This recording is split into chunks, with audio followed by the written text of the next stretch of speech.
Congress party के कद्दावर नेता हैं और हाल ही में सहारनपुर से लोकसभा चुनाव में जीत तय करके आए हैं इमरान मसूद साहब। आज हमारे साथ चर्चा करने के लिए इमरान मसूद साहब हैं, जो कि बसपा में भी कुछ वक्त रहे, समाजवादी पार्टी में भी कुछ वक्त रहे और उसके बाद फिर लौट करके अपनी ही पार्टी कांग्रेस में वो लौट करके आए और उसके बाद चुनावी दंगल में ताल ठोकी। इमरान मसूद साहब हमारे साथ हैं। इमरान साहब, बहुत बहुत स्वागत है आपका। शुक्रिया। आपने 2024 के सियासी दंगल में जीत दर्ज की है और सहारनपुर से जो सीट इतनी आसान नहीं होती थी, आखिर क्या मानते हैं, कैसे ये जीत आपको मिली है? देखिए, सहारनपुर में से कांग्रेस ने 40 साल के बाद जीत हासिल की। 1984 में चौधरी यशपाल सिंह जी जीते थे, उसके बाद अब मैं जीता हूँ कांग्रेस के सिंबल पर। बीच में चाचा रहे एमपी। लेकिन ये चुनाव बड़ा, मतलब हमारे लिए तो बड़ा चुनौतीपूर्ण चुनाव था, क्योंकि मेरे लिए भी ये था कि अभी नहीं तो कभी नहीं। और मैं सहारनपुर की जनता का और धन्यवाद करूँगा कि उन लोगों ने मेरी नेता प्रियंका गांधी के विश्वास को कायम रखने का काम किया। प्रियंका जी ने जो विश्वास मुझ पर जता करके लड़ने को उतारा, सहारनपुर के लोगों ने उसके ऊपर मोहर लगा करके मुझ पर एहसान कर दिया। और ये पहला चुनाव है जिस चुनाव के अंदर मुझे सभी लोगों ने वोट दिया और एक छवि जो मेरी बना दी थी, उस छवि को तोड़ने का काम इस चुनाव ने कर दिया। मीडिया के लोगों ने मेरी छवि गढ़ दी थी, ना मैं था, ना हूँ, ना हूँगा। हमने तो हमेशा सबके लिए हैं और सबके लिए रहेंगे। किसी से भी सहारनपुर बयान ने जो आपने बयान दिया था एक चुनाव के वक्त में, तो वो बयान ने पहले आपको काफी नुकसान पहुंचाया, आपको लगता है? बहुत नुकसान पहुंचाया। मेरी छवि जो मैं हुई नहीं वो आपने बना दी मीडिया के अंदर। जो मैं हुई नहीं वो मेरी छवि बन गई। सांप्रदायिक माहौल के अंदर हमारा परवरिश नहीं हुई। हम तो बहुत परवरिश ऐसे परिप्रेक्ष्य में हुई जहाँ हिंदू और मुसलमान की तो बात छोड़ दीजिए कि हिंदू और मुसलमान की, किसी जाति बिरादरी की भी बात कभी नहीं हुई। कट्टरवादी वाली बात कही जाती है, वो एक छवि प्रदर्शित की गई। आप एक राम भक्त हैं, आप अपने आप को राम भक्त बताते हैं और आपकी छवि ऐसी प्रदर्शित कर दी गई। देखिए, हमारी छवि दूसरी बना दी गई। हम दूसरे के मजहब का सम्मान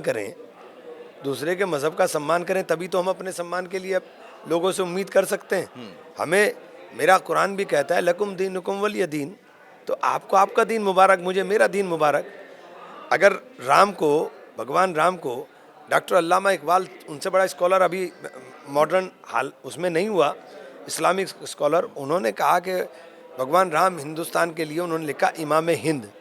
अगर वो इमाम हिंद लिख रहे हैं भगवान राम को, तो उनके लिखने के पीछे क्या कारण रहा होगा, उनके लिखने के पीछे क्या सोच रही होगी।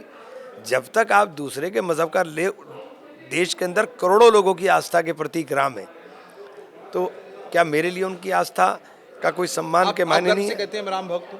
अरे तो इसमें क्या बात हुई? एक बात तो बताइए मुझे। अगर मैं आपकी आस्था का सम्मान नहीं करूंगा तो किसका सम्मान करूं, बताइए मुझे। मैं देश के अंदर रहता हूं, ये राम का देश है जिसे इमाम हिंद बोला जा रहा है। अगर मैं उनका सम्मान नहीं करूंगा तो मेरा यहाँ देश में रहने का मतलब, मुस्लिम समाज तो मुसलमान होने का, देखिए मुसलमान होना इस मुल्क के अंदर मना है? नहीं, मुसलमान अगर सारे मुसलमान कहेंगे कि हम राम भक्त हैं। अरे मैं कह रहा हूँ कि कुरान कह रहा है, कुरान के अंदर कह रहा है कि मैं आपके मज़हब की इज्जत करूँ, मैं आपके मज़हब का सम्मान करूँ। तो क्यों नहीं करूँगा सम्मान जब मेरा कुरान मुझे कह रहा है?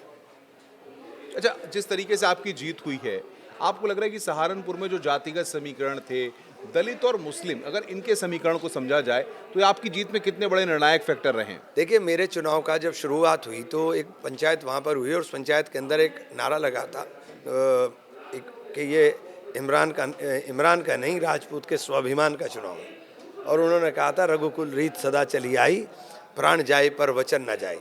तो राजपूत समाज के लोगों ने ज़ोर से जब नारा लगाया और शोर मचाना शुरू करा, तो उससे सबसे बड़ा फ़ायदा ये हुआ कि पूरे चुनाव के अंदर लोग कोशिश करते रहे कि किसी तरह से सांप्रदायिक लाइन के ऊपर आ जाए। वो चुनाव सांप्रदायिक लाइन पर नहीं आया। उन्होंने मेरे साथ वचन बूथ पर जा कर के निभाया और मैं पूरे 5 साल उन्होंने जो वचन निभाया है उसका एहसान उतारने का काम करूँगा। देश के अंदर संविधान को बदलने की चर्चाएँ हुई और देश के अंदर संविधान बदलने के ऊपर बातें होने लगी, तो आप ये देखिए कि हम लोगों ने वहीं नारा लगा था कि मेरा मान मेरा संविधान। हमारे लिए संविधान एक किताब नहीं है कि इन लोगों की तरह कि इन्होंने कहा कि हम बदल देंगे, हमें 400 सीट दो, हम बदल देंगे। हमारे लिए संविधान एक ग्रंथ है जिसने देश के अंदर रहने वाले शोषितों वंचितों को, जिसने इस देश के अंदर रहने वाले जम्मू कश्मीर से लेकर के कन्याकुमारी तक जो देश की विविधता है उसको एकता के सूत्र के अंदर पिरोने का काम किया हो, जिसने गरीब की और अमीर की खाई को पाटने का काम किया हो, एक सड़क के ऊपर काम करने वाले मजदूर और देश के ऊपर राज करने वाले प्रधानमंत्री को वोट के माध्यम से एक ही अधिकार देने का काम किया हो। उसने जो बराबरी की बात की थी, ये उस बराबरी के बात करने वाले ग्रंथ को बदलने की बात कर रहे थे। हमारी सबसे बड़ी नैतिक जीत है कि मैं आज प्रधानमंत्री जी को देख रहा था कि प्रधानमंत्री जी ने आकर के सबसे पहले संविधान, राहुल जी तो संविधान लेकर दिखा रहे थे ना कि इतना, प्रधानमंत्री जी ने इतना बड़ा संविधान उठा करके नतमस्तक हुए। धन्य है प्रधान जी। इमरान साहब बहुत बहुत शुक्रिया हमारे साथ जुड़ने के लिए और बातचीत करने के लिए।